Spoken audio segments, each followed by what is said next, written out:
Guys, alright, I'm recording this on January 8th of 2024. The four agreements, we left off on page 125. I think we're just going to finish up the book. I don't want to do three more pages. It's going to take forever because I'm kind of busy and it only goes up to page 138 and we're already on page 126, so 12 pages. That would be 3 days. Am I counting that right? There's 12 pages. That would be 12 divided by 3 is 4 days. Maybe I'll do short blurbs. I don't know. Then it would make it so I would have to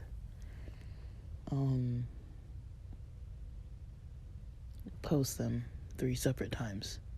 Let me try it. Let's see how I feel. So pages 126, 127, 128. It starts out saying, imagine living without fear of loving and not being loved. And you're floating on the clouds. You're perceiving love wherever you go. It's entirely possible to live this way all the time with this focus on love. And they're saying that,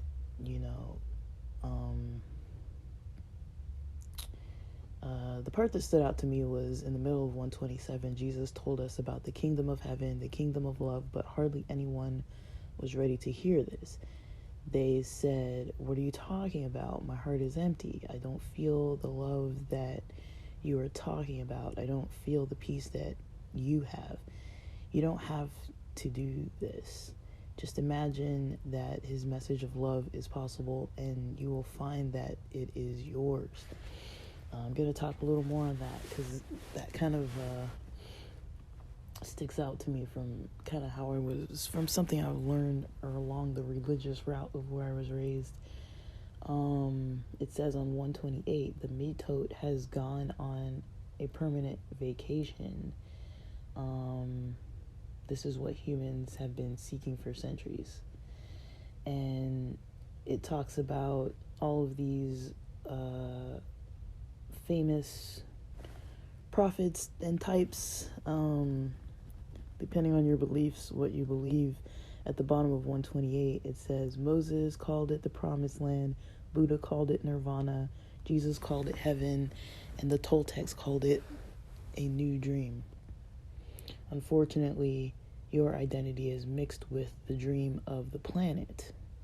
All of your beliefs and agreements are in the fog.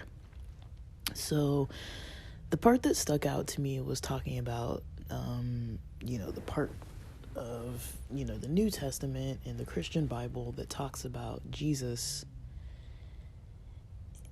I was raised around a culture surrounding, beliefs about Jesus and the New Testament and Christianity. And, originally, people learn, like, for example, the Lord's Prayer, Our Father, which art in heaven, hallowed be thy name. Thy kingdom come, thy will be done on earth as it is in heaven. And then it goes on, give us this day our daily bread, and forgive us our debts as we forgive our debtors. Lead us not into temptation, but deliver us from evil. For thine is the kingdom and the power and the glory forever. Amen. And people take, I guess originally when people would say thy kingdom come, people would think about it like, please, let's go to heaven. We want to go to heaven soon. And when it says for thine is the kingdom, forever, way back in the day, people would usually interpret the things about the kingdom in the New Testament or in that example that Jesus gave to his disciples of how to pray. People would interpret it and say, this means, we want heaven to come soon, whether that's some form of a rapture or the apocalypse that leads to, like, the destruction of the whatever people that aren't supposed to go to heaven, or whatever version leads for the, I guess technically in Christian faith, people are usually taught that Christians are the ones going to heaven and the other people aren't. That's a very popular teaching. I'm not going to say more about that. I don't really know what I think about that, because it's...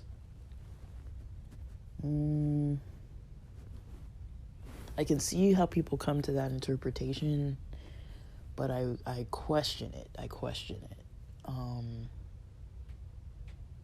Because to me, the way I read things having to do with Jesus is that he seems much more inclusive than others, religious leaders, religious teachers of those days, and even of today. A lot of times religion tries to even, put down its own followers. You see it all the time. There's like people in the church that are against, say the people who had an abortion, or the people who have a mohawk, or the people who don't come to church every week, or the ones who don't tithe, or whatever, or the pastor doesn't allow people on the stage if they're trans, or if they're gay, or if they're women, or if, like, whatever. There's always somebody trying to, like, hold somebody back. You're never good enough. Even if you are good, you're probably not good enough, because you're probably still messing up just like everybody else, just you're not getting caught doing it. And people get judgmental, and people talk behind people's backs and slander other people and make themselves look righteous, and they're, like the Bible says, they're pointing out the speck in somebody else's eye when they've got a plank of wood in their own eye. It's like, you see that all the time. And when you see Jesus, I mean, he's surrounded by the people that aren't wanted. Like, for example, if you look at, there's this book by Rob Bell called Velvet Elvis, and it teaches about kind of like the theory behind how a rabbi would choose a Talmud, a student, how a rabbi would choose the disciples or student, and that usually these were the most learned of young men. Usually their families probably came from money or from some kind of a lineage where they were respected. When you see in the Bible that Jesus is going and talking to fishermen and tax collectors, Matthew, and all these other people, it's like they weren't the scholarly ones that were learning from the rabbis, and after bar mitzvah got offered, to become a rabbi, and were like on like a rabbinical type track where people were like, where the upper rabbis were like, oh, we want this student because they're very good. Usually if someone was a fisherman or something like that, they've learned the trade of their fathers, and they're doing that trade because they didn't catch the eye of like somebody in the religious world that said, okay, come study at the temple with us, study with us. It was kind of like you didn't make the cut. Usually rabbis would choose from those younger guys who were already kind of like catching the eye. They wouldn't have been necessarily in a trade where the rabbi would go seeking disciples from the fishing boats and things like that. Like, usually the rabbi would be seeking disciples from the temple, right? It's almost like in today's world, in a way, people want someone with a Harvard degree or whatever, like, or who came from some kind of background. You're usually not going to go to, Compton, Watts, or whatever to kind of go find your doctor or find your whatever you're looking for. Like, usually you're going to try to find, like, the most upscale city, the most upscale reputation for whatever service you're trying to look for. not saying that there aren't good services everywhere. I mean, I've actually found really good affordable services in areas that weren't that good. For example, getting my engine repaired, a lot of car services, like getting like a used tire for like $20, stuff like that, where it's like there are other places it's like the last time I got 2 new tires and an alignment and some other work done, it was like $1,000. And it's like, I remember once blowing a tire in Chula Vista or National City or somewhere over there and just pulling off the side of the road, and some guys like just drive down over there, and I was like, I literally only have $20 in my pocket, and I gave them a $20 bill, and they put on a wheel that fit enough for me to drive around, and I was like, shoot, that'll do. But yeah, like if I would have gone to like another place, they would have done a whole bunch of other work. Yeah, it would have been a lot better quality and everything, but I just needed something to get me by, off that paycheck, and it just happened that I was in a city where there weren't like ultra expensive services, and people were able to just get you what you needed right away. And it lasted. It was fine. But maybe I'm getting off track with that. But I guess what I'm trying to say is, Jesus looking for what he was looking for, he knew he could find it. He knew he could find what he was looking for, not necessarily with the people who already had the best of reputations. And he goes into this talking about the kingdom all the time, where that is common in a lot of religious beliefs, that people are like, let's do good, let's try to like wait it out on earth so that we can do good in the future in heaven, and then heaven is like the end goal. And later on in time in churches, I started hearing pastors talk about this concept of the kingdom as earth, not saying that they don't believe in heaven or whatever, but saying that don't even worry about that, focus on what you do here on earth, focus on the path you create on earth, focus on what your deeds look like, what your actions look like, what your social reputation looks like, what your how you share your love languages, and authenticity, and build a kingdom on earth. Not saying that you're a god to make heaven or whatever, but making this earth livable for the homeless, for the poor, for the people who are depressed, for the people who are anxious. Do you know how many friends I have that are depressed and anxious? I'm not saying that I'm not, but do you know how many friends I have that are? And it's like, sometimes it's like, okay, some people you can't really plan with because they're always depressed and they can never make plans. Or some people,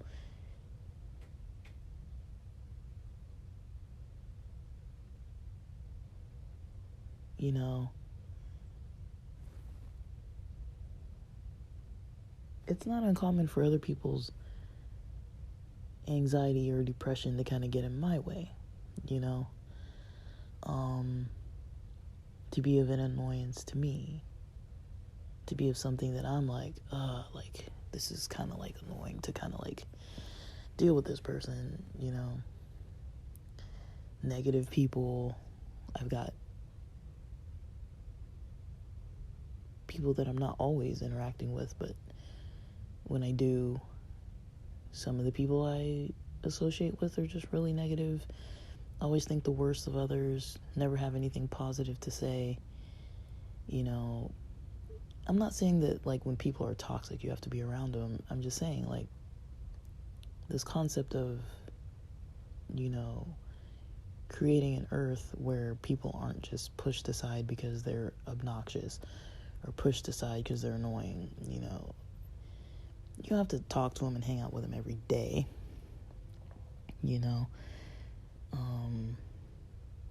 Like I have friends who only contact me when they have something wrong. Like I know for a fact that when they're contacting me, it's because they have something wrong and they want to talk.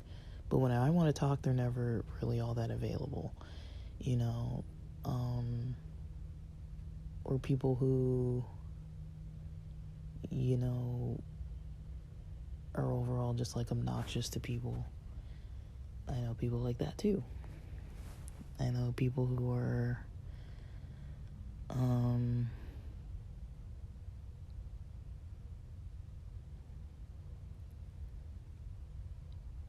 just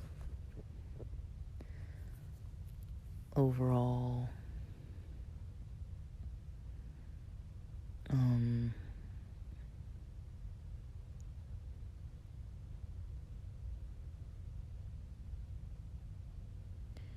just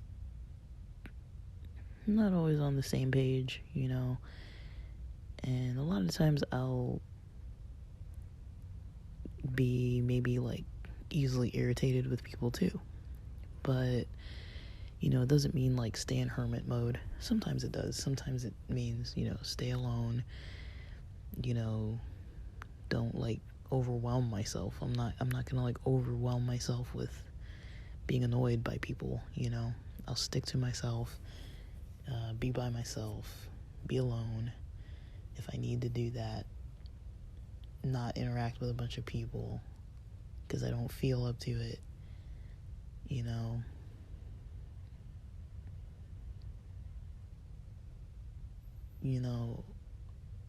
but when you can help, even if it's something as simple as saying hey, texting a friend, saying hey to somebody that nobody ever texts because that person's annoying.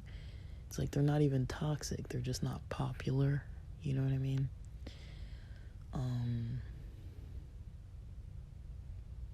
Just trying to do your part to make the world better, It doesn't have to be financial, it doesn't have to be giving money to everybody and all that, but not really trying to gravitate towards like the perfect people all the time.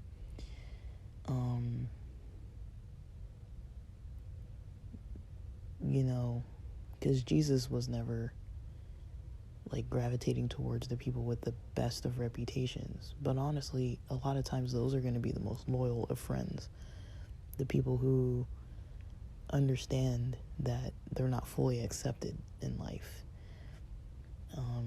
You try and make those perfect friends that have the perfect finances and the perfect education and the perfect reputation on the surface, and they're not always the best people. They can be very selfish. They leave you high and dry. They don't really consider going out of their way for you, even if you go out of your way for them. They're very like entitled sometimes. I'm not trying to like say that like rich people are like that. I'm just saying you'll kind of notice a difference,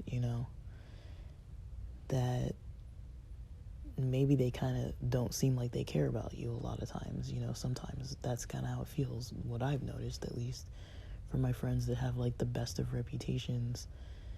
I rarely hear from them unless I contact them first. I almost rarely hear from these people, and I'm not saying they're not friends. It's just once they've gotten like their status and everything looks good on the surface for them, they've got their status, they've got their spouse, they've got their house or whatever, they've got it kind of made. Like in Southern California, if you've got a partner and a place that you can afford to live in and a car and a solid job, you're probably doing better than most people, in all honesty. Most people I know anyways. And if you've got all that going for you, you're usually in a good space. And when you've got a good job and good money and all that, versus the rest of the people who are like, I don't know if I can afford every event, or I'll go but I'll get the basic ticket instead of the extra VIP thing. People are kind of different. I've noticed people are kind of different. So